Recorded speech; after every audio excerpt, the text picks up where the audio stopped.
Now I'd like to introduce to you a Kellogg alum who's coming back to tell you about the strategy of a new emerging company, an inspiring company, a social business in fact. They're out to make money, but they're out to make the world a better place.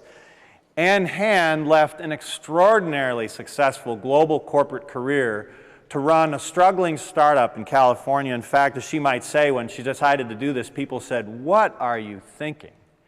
And now here we are, a number of years later, the company is rising and is precisely in that moment where it's time to take a proven concept and scale it to provide sustainable building worldwide. Project Frog, Ann Hand. Thank you. Thank you, kind sir. All right, I just want to know who said I have to follow Sugarland. Like that's not fair. But thank you so much for letting me come here and introduce you to Project Frog, and I've really enjoyed getting reconnected with Kellogg over the last few years as well. I measure my life, especially as I'm now in my mid-40s. I feel like I'm measuring everything based on my relationships, the quality of them, how many of them, how deep they go. And so I think it's fitting that we start with some people that are important to me and important to my company. These are happy kids. Unfortunately, America right now ranks in the bottom tier of both education rankings for our kids and happiness.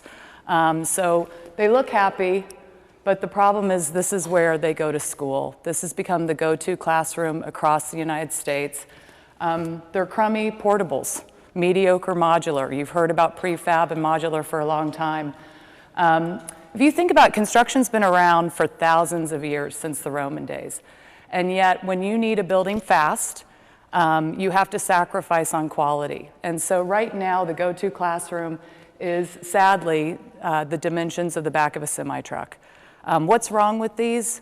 Well, you know, they have very little windows, very little daylight, poor air quality, poor acoustics. They're meant to be temporary buildings. So they're only meant to be up for about 5 years. The average life in California is about 24 years. So they're full of mold. #1 cause of absenteeism in California, asthma.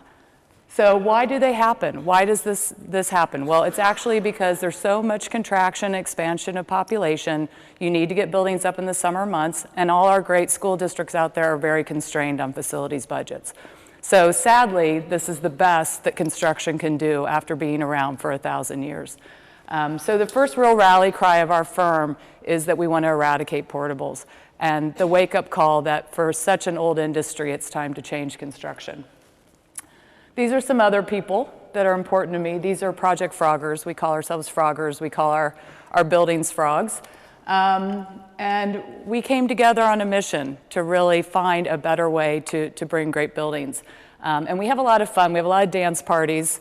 If you come to our office at any time, at kind of 7 o'clock at night, you might see some people building a human pyramid or having a good time. And we work in a cool place.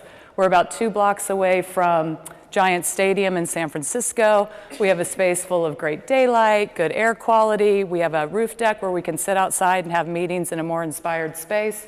So we know the benefits of working in some place that really increases our productivity and happiness. And some other interesting stats about us. About 1/3 of the team rides their bike to work. We love dogs. We have a lot of dogs in the office, but we have cat people represented as well. And interestingly enough, for our 55 employees, half of them did go to school in a portable. So this isn't just a California problem or a New York problem. So one of the themes that came up yesterday that Rob talked about is when you're trying to change something that's always been done a certain way, you need to look outside. And really the premise of Frog is that we're looking outside to other industries. Aerospace, automotive have been around for about 100 years, a fraction of the time of construction, and yet they've managed to go through the first and second industrial revolution. It's not craft production anymore. They don't make one Model T at a time. In fact, Boeing assembles a 737 in 11 days, and it takes you about 9 to 10 months to get a quality school. So for Frog, it really is about changing the approach. This is the big idea of the company. And I'm going to talk you through this slide a little bit, but I just want to be clear up front. This isn't modular or prefab. Those actually, modular and prefab have been around longer than automotive and aerospace. It dates back to kind of the mid-1800s. That's really about just moving traditional construction into a warehouse facility. The bigger idea of Frog is that we're actually leveraging all the insights we can from manufacturing industries that have seen tenfold productivity increases in the last 70 years, while, as you can imagine, construction productivity has declined. So the big idea starts with human-centered design. We know what an optimal learning environment looks like. We know we need to get good daylight in there, good acoustics, good air quality. We then bring in the lens of component manufacturing, lean assembly, and also brand. Have you ever seen Interbrand do a list of the top brand equity construction firms out there? Of course not. It's kind of hard to get somebody to list to you 5 construction firms that they know off the top of their head. So bringing these 4 attributes or capabilities into the firm is the bigger idea. Well, what does that mean? What it means is that we have urban planners and architects on our staff, but they sit next to people from product design, people from strong manufacturing backgrounds. We're crashing all of those capabilities together and really creating an innovation engine that we just so happen right now to be asking the question, driving through it, is there a better way to build? And from this, what we've really latched onto, and it's taken us some time to have the courage to say this, that we're creating a new category of buildings that we call technologically advanced component buildings. So I'm going to take you to 2010. I'm about a year in the job. I had a view of myself that I could sell anything to anybody. But I'm about a year in, and we're selling nothing. We have this kind of pretty little building or two we've put out there. We definitely proved the concept that we can break a really good-looking building down into parts, get those parts manufactured somewhere, have them delivered just in time, flat pack, kind of a Kia-like, to a job site so that a building goes up fast. It's very attractive. It has fantastic energy performance. The problem is it costs too much. It's not a flexible building. So far we've only sold a couple, and it's to park and rec districts. So we don't have a mass market. We're not attacking the proliferation of portables. So no sales, and then there's this other little pesky problem I have, which was we have about 3 months of cash payroll in the bank. Now, I had spent my whole career in big companies, and I thought I had seen it all because of the complexity of things that I had to run. But nothing has ever in my life kept me up at night except when you have that little payroll in the bank. It's just a whole different wave. And it's not because we were big back then. We were maybe about 15 to 20 people. But the problem was I had no infrastructure or system behind me to help me get through it. It really was going to come down to, as I'm writing checks each week, how long can I extend that runway for the firm? But what we did have going for us was our brand. We are very proud of our brand. We know it's unconventional, a little quirky of a name. We like that. It kind of piques the interest, kind of wakes the industry up a bit. It's optimistic, it's bold, and we knew that it screamed the fact that we were proven, we've arrived, and that we're going to stand here and make a difference. And so there was a real rally cry for us that said, we don't have the right product right now for the market, we don't have the sales, and we're running out of money, but we're going to push our brand out and we're going to scale awareness as much as we can. And partly we did it to feed our own confidence and souls as we started to push out and try to get more mainstream media and following. But in part, we needed to put the brand in front because we needed to raise money. And it's pretty hard to do that when you don't have a sales pipeline or the right product for it. We got lucky. GE led a round in us in late 2011 and really saved us. And they did it on the back of the fact that we had large, strategic, repeatable customers who said, I like these guys. They don't have the right product for me. It costs too much. It doesn't really fit the shapes and sizes of buildings I need, but I'm intrigued enough that I'll take a reference call for you. So for the GE people in the room, thank you very much for saving us. And then we went back to the drawing board. And if you can imagine, it is a little bit like automotive. We were now moving into our 4th model year of these buildings that we were going through, rehashing. If you think about how your Toyota Corolla changes through each model year, and every now and then you have a full body shift.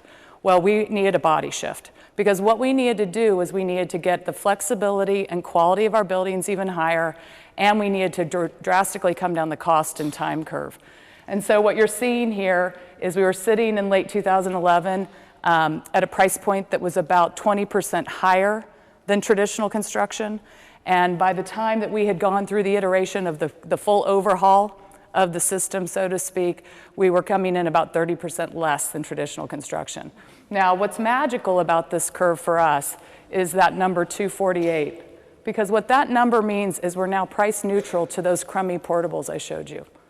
So you can get a building in the same amount of time, super fast, it'll cost you the same, and it's going to be a heck of a lot better looking and better performing for both the human and the energy consumption. The other important curve is what's happening to time, because we're now erecting a full, beautiful building akin to quality, lengthy construction, and we're doing it in about 2 months versus a typical 9-month process.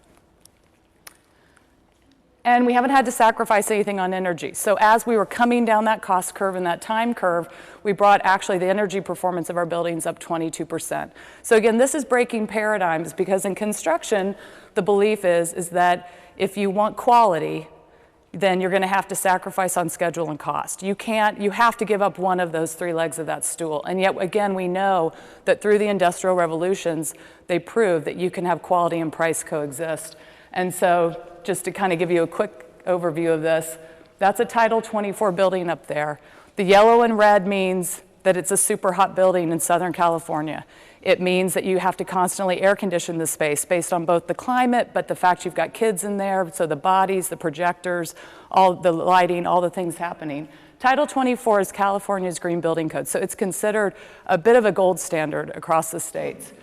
This is a frog-optimized building with no energy generation at all. So you're talking about bringing down the overall energy consumption about 56% for our typical classroom.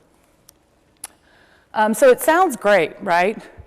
Get a call late 2012, December, and we have a big customer. And the customer says, I want to award you 40 buildings. Not one, but 40. Spread out over 2.5 years.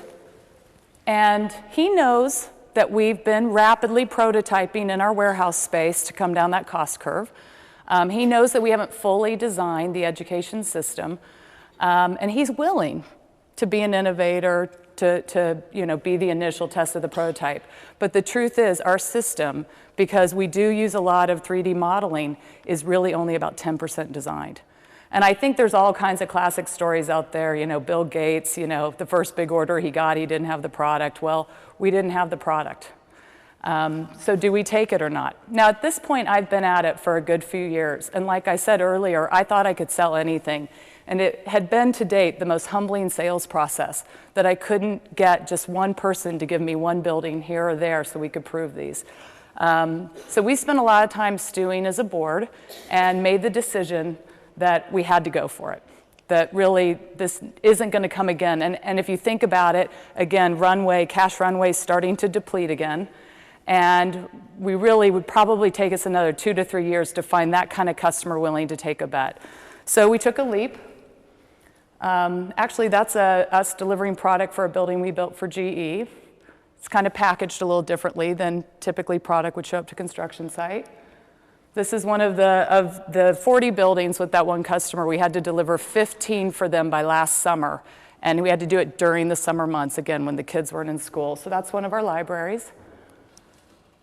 That's the inside of one of our buildings. We average about 14-foot ceiling height. That's important because that allows us to achieve 80% daylight autonomy. That means that for 80% of the daylight hours, they don't have to use any artificial lighting. That's a big deal because we know that a lot of studies out there that say that with natural daylight, kids' grades go up by about 20%. So that's taking somebody from a C to an A. The acoustical properties of the building are very similar to what you'll find in large international airports. So we want the kid in the back row to have the same learning experience as the kid in the front. And again, lots of thought that goes around about air quality. Those portables I showed you at the start, this is what's in their place now. This is a Frog building that we put up in about 3 months. And then we also had this other thing. Well, when we were out trying to get GE to invest, we were courting Kaiser Permanente. I mean, don't you care about, acceleration of wellness and doctor retention and all those things in healthcare as well, and that human-centered design? So Kaiser gave us 4 buildings. So we had to kind of do those last summer. And you can see a lot of the Frog properties inside. And then we had this other thing happen where this little company called Facebook called us. And they said, hey, we kind of get it. We think we get what you do. they acknowledged that four-box innovation engine. And they said, we know everything you ever wanted to know about data centers. And we can tell you everything about it. But what you guys do best is you know how to design, optimize, manufacture, and deliver parts. And we want you to do that for a portion of a data center. So it all seems great, right? I just kind of gave you the ending. We can all feel really good about it. We call the summer of 2013 the bleep show. And the bleep is a word that starts with S and H that just kind of rolls off your tongue with show afterwards. And sometimes when we were really punchy late at night, we would call it the white hot show. And because we had, aside from the fact that we had taken on way more than we ever could handle, you know, to deliver 25 buildings when to date we had only delivered 10 in our whole collective history was a tough summer. The big customer surprised us in June and told us they wanted their building 6 weeks earlier than planned. And we already would have been in trouble. I mean, I don't want to kid you there. But the fact that we really didn't have a choice, that that contract of those first 15 was tied to that overall 40, we just had to dig in. And we stress tested every single dimension of our business model. So all of a sudden now we had product, or half-baked, half-designed product, and that market that we had been searching for, this great value prop, and now our whole operational engine was getting tested. We tested our own internal capabilities. We tested our commitment to each other. We had vendors fail. We had vendors pull through. We pulled it off because the buildings looked so good, but the fact that 15 buildings had to open on August 14th at 8 a.m. for the first day of school, and we had people still there at 4 a.m. on the job site, it was that tight. And I will say, it was the strangest experience because I really believe this, that it was the sheer will of the team. There's something magical about our culture and brand. There's something we've created together, and we just were going to go down swinging together. And whatever happened, we knew we were in it together. And when you're sourcing bathroom partitions at midnight and you don't even know what a bathroom partition is, I mean, you know, it was, I would just say that we all worked in supply chain that summer. That's probably accurate. But then it was an interesting moment for me at the end of the year because strangely, I was like, oh my God, we made it through. And we documented so many lessons learned. I mean, we documented hundreds of design ideas or improvements that would improve constructability for the next summer. But we isolated 32 that we knew would have the highest impact on just making the kit come together as fast as possible for the next wave. So we should be feeling really good. Small problem was that now I was moving into a new place just on a personal level because I had really spent a good 4 or 5 years there completely hoping and believing that Project Frog would stay alive. We weren't the most popular in the clean tech world. We were weird. Buildings, construction, yuck, low margins, what's the point? Your name's weird. You know, and it was almost like, you know, after a while you just dig your heels in and you just want to show everybody. And now the real dilemma is that actually at the end of the year, I knew exactly what the company needed to do to survive. Because now we had come through so many of the valleys of death or whatever you want to call it, that now there were really 6 key steps of things we had done all across our spottedly all across our history, now all had to come together by the end of 2015, and we were in a position to IPO. I never let myself think about an IPO before. It was just too hard, I hoped. But to know the steps are in front of you, and the pressure then changes in the company, because now we all know it's in our control. We can chart our course, and it's a little more intimidating there because you now actually know that if you don't get there, you know, it was on your watch because all the variables were right in front of you. So we've kind of moved into this very different year. We have about twice the staff that we had last summer, so we're just thinking sheer numbers. We've got a shot at pulling off this next wave of buildings. Again, thank God we continue to have very delighted, happy customers that have put us in a good spot. But really for us, the most important theme of the year is slowing down to speed up. We were supposed to do about 100 million in sales this year, and I pulled that number and cut it in half.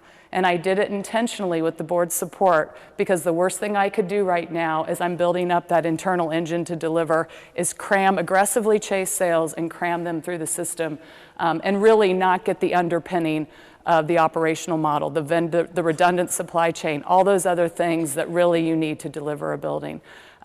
So we're at this new stage where, scaling is actually slowing down. And that's some Froggers. Actually, there's a Kellogg grad right in the middle that we hired. And I put this up. This is the first time I've ever put our mission statement up publicly, a revolution in a kit. We've had this statement in Frog since I joined. And I will say it's one of those things where, when we say our vision around everybody deserves bright buildings, it's like, yeah, I can get behind it. But I always felt uncomfortable with revolution. Like it's a $7 trillion industry. Slow down, Frog. Like, let's not get ahead of ourselves. And it just didn't feel, it felt right internally to us, but it didn't feel like something that we should say. And I will say it's so funny. We just moved into the new office space, and we had a huge white wall, and we just wrote it across the wall. It's about 20 feet long. And the way that it, again, just took us up one more notch in our confidence and our culture, it's really been amazing. But the thing about it is when I say a revolution in a kit, I actually kind of buy it now. So it took 5 years, but I'll see you in 5 and we'll see what happened. So thank you.